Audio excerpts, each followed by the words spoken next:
नमस्कारम। आज मैं आपको कुछ 5 महत्वपूर्ण आसनों के बारे में बताऊँगा, जिसका सीधा लिंक है। यानी जो हमारे पूरे शरीर को, हमारी पूरी बॉडी को नष्ट करके रख देता है, नुकसान करके रख देता है, प्रॉब्लम को क्रिएट करता है ज़्यादा से ज़्यादा।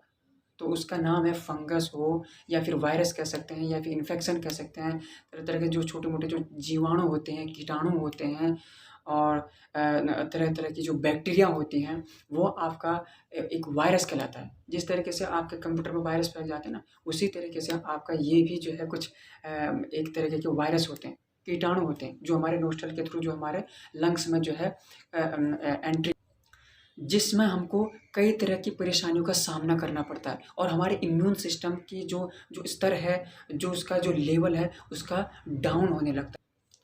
आप एक कोरोना वायरस को ही ले लीजिए, आने वाली जितनी भी परेशानी है, जितने भी जो है वायरस हैं, जितने भी फंगस हैं, जितने भी इन्फेक्शन हैं, आप उन्हीं को ले लीजिए। तो ये सब जो है हमारे एक शरीर का एक जो है बाधक तत्व हैं, बाधाएँ बनाने का जो काम करते हैं। इससे पहले आपने ये चीज़ नोटिस की होगी कि इससे पहले जब कोरोना वायरस से पहले हम जो है विदाउट मास्क घूमते थे। जापान देश की तरह जो है कोई यहाँ पे मास्क नहीं पहनता था। इंडिया में ऐसे बहुत से ऐसे गिने-चुने होंगे जो जैसे मेट्रोपॉलिटन जैसे सिटियों में जैसे दिल्ली, मुंबई, कोलकाता, चेन्नई जैसे शहरों में, गुजरात जैसे शहरों में, जहाँ अभी जो है ज़्यादा से ज़्यादा एक्टिव केसेस अभी देखने को मिल रहे हैं। तो ऐसे मेट्रोपॉलिटन ऐसे सिटियों में जो है बहुत कम लोग जो है मास्क पहना करते थे। पूरे इंडिया की ही बात बता रहा हूँ मैं। तो आपने ये चीज़ नोटिस की होगी कि जो है आपने ये चीज़ नोटिस की होगी, कोई मास्क कवर, कोई फेस कवर, कुछ नहीं, सब ऐसे ही घूम रहे हैं। तो कहने का मतलब है जब हम जो है नोस्ट्रल के थ्रू जो है श्वास लेते हैं, उसमें से जीवाणु, कीटाणु, फंगस, तरह तरह के वायरस जो है हमारे शरीर में प्रवेश करते हैं, हमारे पूरी बॉडी में एंट्री करते हैं। वो हमारे जो है फिर लंग्स में जो है इकट्ठा हो जाता है, फिर ब्लड में घुलने लगता है। वही चीज़ जो है, जो जीवाणु, कीटाणु, जो फंगस है, जो वायरस हैं, तरह तरह के जो इन्फेक्शन है, वो हमारे पूरे ब्लड में जो है घुलने लगता है, ऑक्सीजन में। ये सब चीज़ें जो है, जब तीनों चीज़ें जब घुलने लगती हैं, जब पंपिंग होता है पूरी बॉडी में, पूरे हिस्सों में, पूरी प्रणाली में जो है वो फिर सर्कुलेट होने लगता है। चाहे आप जो है पूरे नस की बात करें, चाहे सेल्स की बात करें, चाहे दिमाग के हिस्से से लेकर के पैर के अंगूठे तक के जो हिस्सों तक वो पूरा का पूरा इन्फेक्शन फैलने लगता है। जिस तरीके से आपने देखा होगा दाग धब्बे फैलने लगते हैं, स्किन एलर्जी होने लगती है ना? छोटे-छोटे दाने होने लगते हैं, लाल-लाल दाने होने लगते हैं। वही चीज़ जो है पूरी बॉडी में इन्फेक्शन फैलने लगता है। इसी तरीके से ये भी एक जो है एक तो इसी तरीके से आप देख रहे हैं कि कोरोना वायरस भी जो है एक-दूसरे के संपर्क में आने पर ही फैल रहा है। आज देख सकते हैं आप जो है देख रहे हैं मरने वालों की संख्या कहाँ पहुँच गई है, जिनकी डेड हो चुकी है ना? और जो अभी जो उस बीमारी से जूझ रहे हैं, उनकी संख्या कहाँ तक पहुँची है। और जो अभी जो तादाद है, पूरी जनसंख्या जो पहुँच चुकी है कोरोना वायरस की, वो 3 से 4 करोड़ तक जो है पहुँच चुकी है पूरे वर्ल्ड में, देश दुनिया में। तो ये फैलने वाली बीमारी जो है, तो इस तरह के जो वायरस है, इन्फेक्शन है, वो हमारे पूरे शरीर को नुकसान कर रहे हैं, निचोड़ के रख रहे हैं, पूरी तरीके से रोगी बना रहे हैं और ज़्यादा से ज़्यादा डिज़ीज़ को और प्रोड्यूस कर रही है। तो ऐसे ही हमारा जो इम्यून सिस्टम है, उसका जो लेवल है, उसका जो स्तर है, उसकी जो क्षमता है, वो धीरे-धीरे डाउन होने लगती है और हमारा डेली रूटीन का जो वर्किंग है, डेली टाइम टेबल का जो वर्किंग है, जो हम 24 घंटे में जो हम जो कुछ भी करते हैं, चाहे हम जो है बॉडी को एक्शन मोड में दे रहे हैं, चाहे रिलैक्सेशन मोड में दे रहे हैं, वो हमारी पूरी बॉडी जो हमारे सिस्टम जो है पूरी तरीके से इम्प्लीमेशन नहीं कर पाता। किसी भी वर्किंग जो है वो अच्छी तरीके से जो है नहीं कर सकता। किसी भी काम को जो है एक बेहतरीन तरीके से, शानदार तरीके से, जैसे हम स्वस्थ जो पर्सन होता है, उसकी तरीके से हम जो है काम को नहीं कर सकते। तो यहाँ पर सबसे ज़्यादा बढ़ावा देने की जो ज़रूरत है और यहाँ पर ध्यान देने की जो ज़रूरत है, वो है सबसे पहले जागरूकता।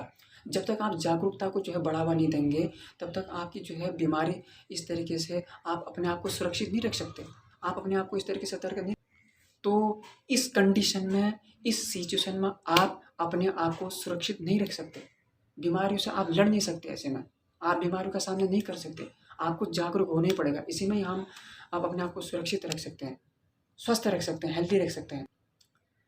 दूसरा है आपका साफ-सफाई। साफ-सफाई आपकी केवल जो है फिज़िकली तक सीमित नहीं है, आपकी इंटरनली बॉडी तक सीमित नहीं है, आपकी केवल मेंटली तक सीमित नहीं है, आपकी केवल इमोशनली तक सीमित नहीं है। आप किसी भी हिस्से तक ले लो, आपके दिमागी हिस्से तक ले लो, आपके लीवर, किडनी, लंग्स, कहीं किसी भी हिस्से तक का आप जो है, किसी भी हिस्से को, किसी भी प्रणाली को आप ले लो, वहाँ तक आपकी साफ-सफाई सीमित नहीं है।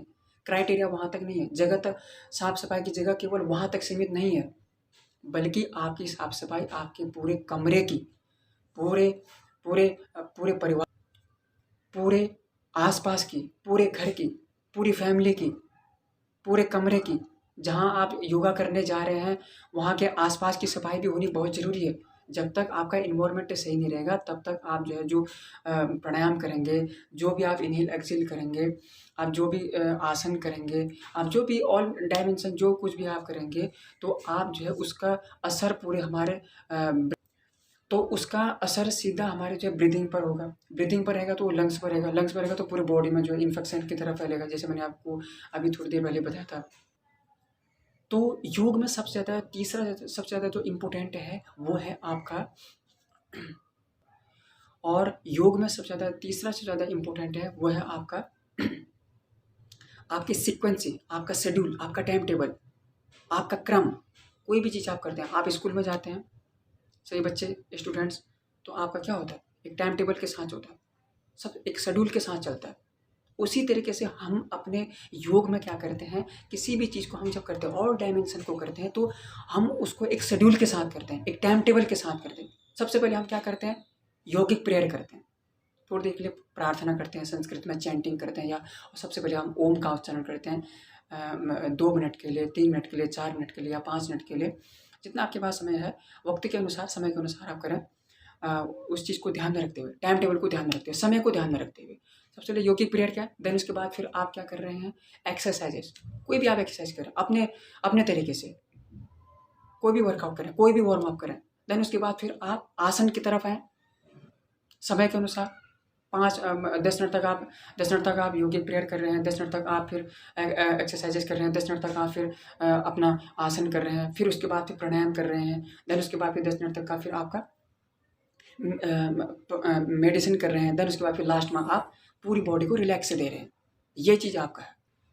तो इन्हीं चीज़ों को आपको एक सीक्वेंसी के साथ करने की ज़रूरत होती है, इन्हीं चीज़ों को आपको क्रम के साथ करने की ज़रूरत है। आप इस चीज़ को जब एक शेड्यूल के साथ करते हैं, आप एक इंटरेस्ट के साथ करते हैं, या फिर एक शेड्यूल के साथ करते हैं, एक फोकस के साथ करते हैं, इंटरेस्ट के साथ करते हैं, एक कंसंट्रेट होकर के करते हैं, तो वो चीज़ आप उस चीज़ को आप महसूस कर पाते हैं, किसी चीज़ को आप महसूस कर पाते हैं, है ना। तो इसी तरीके से आप अपने अंदर एक कुछ अलग सा जो है बदलाव देखने को मिलता है, कुछ अलग से आपको जो है ट्रांसफॉर्मेशन अपने शरीर के अंदर, इंटरनल बॉडी के अंदर आपको कुछ अलग से परिवर्तन देखने को मिलता है, बदलाव देखने को मिलता है। तो ये चीज़ें आपकी जो होनी चाहिए, इंटरेस्ट के साथ होनी चाहिए, मन लगा करके होना चाहिए, कोई भी चीज़ हंसी के साथ होनी चाहिए, खुशी के साथ होना चाहिए। तो ये सब चीज़ें आपकी सूर्य उदय होने से पहले करें या फिर सूर्योदय होने के बाद करें। 4 बजे से लेकर के 7:30 बजे के बीच में आप कभी भी करें।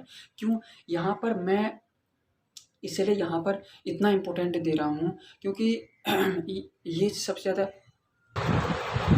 और तीसरा चौथा सबसे ज़्यादा जो इम्पोर्टेंट है वो है योगा को मॉर्निंग में ही करने के लिए सबसे ज़्यादा स्टिमुलेट किया जाता है मॉर्निंग में। क्यों, क्योंकि जो है 4 बजे से लेकर के 7:30 बजे के बीच में लोग कर ही देते हैं, तो पूरी देश दुनिया जो है मॉर्निंग में ही सेलेक्ट करती है। वैसे तो योगा एवरीवेयर एवरी टाइम होता है, कभी भी कर सकते हैं आप, इवनिंग में भी कर सकते हैं, आफ्टरनून में भी कर सकते हैं, कभी भी कर सकते हैं। लेकिन यहाँ पर आपका आसन था अधोमुख स्वानासन, दूसरा आपका है भुजंग आसन, कोबरा पोज। कैसे करना है ध्यान से देखेंगे, ये भी इजी है, ज़्यादा कठिन नहीं है। दोनों पैर को इस तरीके से लेटा देंगे, इस तरीके से कंफर्टेबल हो जाएंगे, पहले प्रॉपर तरीके से कंफर्टेबल होंगे, और उसके बाद लंबी गहरी सांस लेनी है पीछे की तरफ, पीछे की तरफ जो है नेक करेंगे, जितना हो सके ओपनिंग करनी है, पूरी तरीके से ओपन करेंगे, कुछ चेस्ट को ओपन करना है, स्पाइन के लिए, साइटिका के लिए, और अपने लंग्स के लिए, और अपने हार्ट के लिए सबसे ज़्यादा इम्पोर्टेंट है। जिनकी जो हार्ट के पेशेंट हैं, साइटिका के पेशेंट हैं और स्पाइन के पेशेंट हैं, वो इसको ज़्यादा से ज़्यादा बैक फॉरवर्ड बिल्कुल भी नहीं करेंगे, अपने सुविधा के अनुसार, अपने क्षमता के अनुसार करना है।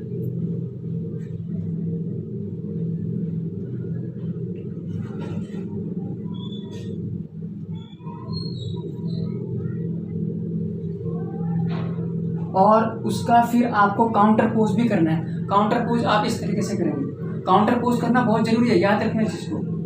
आप 2 मिनट के लिए, 1 मिनट के लिए आप इस तरीके से लेट जाएंगे, पूरी बॉडी को रिलीफ देना है।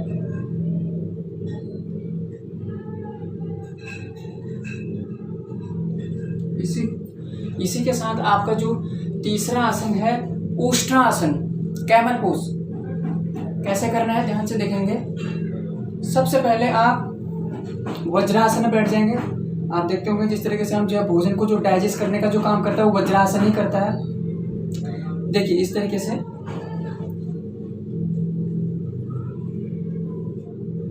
सबसे पहले दोनों हैंड्स,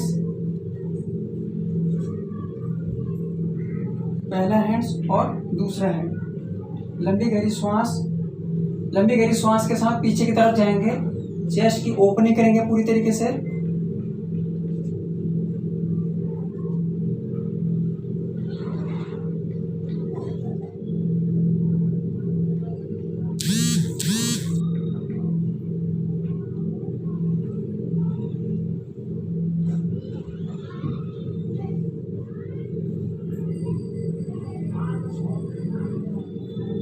और इसी का काउंटर पोज करेंगे।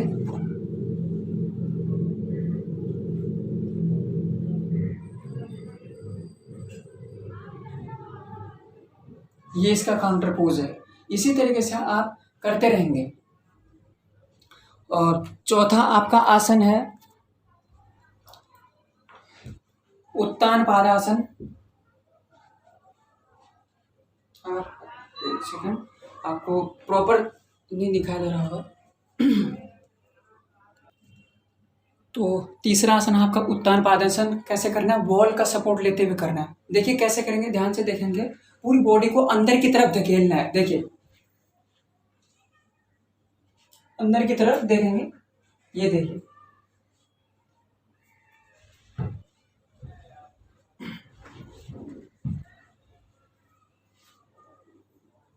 इस तरीके से आप कर सकते। पीछे की तरफ भी आप हाथ लेके जा सकते हैं, आगे की तरफ भी लेके जा सकते हैं। इस तरीके से पीछे, बैक, अगेन, बैक, फिर रोक के रखेंगे, कुछ देर तक होल्ड करके रखेंगे। ब्लड सर्कुलेशन के लिए सबसे इंपॉर्टेंट है आसनों में आपको होल्ड करके रखना है, ज्यादा से ज्यादा होल्ड कर। इसका सबसे ज्यादा असर है हमारे पैल्विक पर, हमारे चेस्ट में, हमारे थाइमस नाम की ग्लैंड में, हमारे स्प्लीन पर सबसे ज्यादा इसका इम्पैक्ट पड़ रहा है। सबसे ज्यादा जो असर है वो हमारे स्प्लीन पर और हमारे थाइमस नाम की ग्लैंड पर इसका सबसे ज्यादा इफेक्ट पड़ रहा है। तो इसी तरीके से आपको ये चीज आसनों में ज्यादा से ज्यादा होल्ड बनाए रखना है। आपको जब तक आपका होल्ड नहीं बनाए रखेंगे ज्यादा देर तक, आपको इस चीज का फायदा बिल्कुल भी नहीं मिलेगा।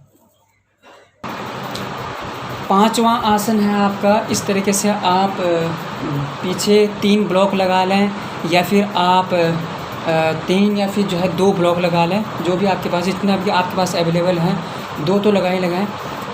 उसके आगे आप जो है तकिया या फिर गद्दा, कोई ऐसी चीज़ आप लगा लें जिससे आपके पूरी जो है स्पाइन को जो है आराम मिले, आपको जो है रिलीफ मिले पूरी बॉडी को।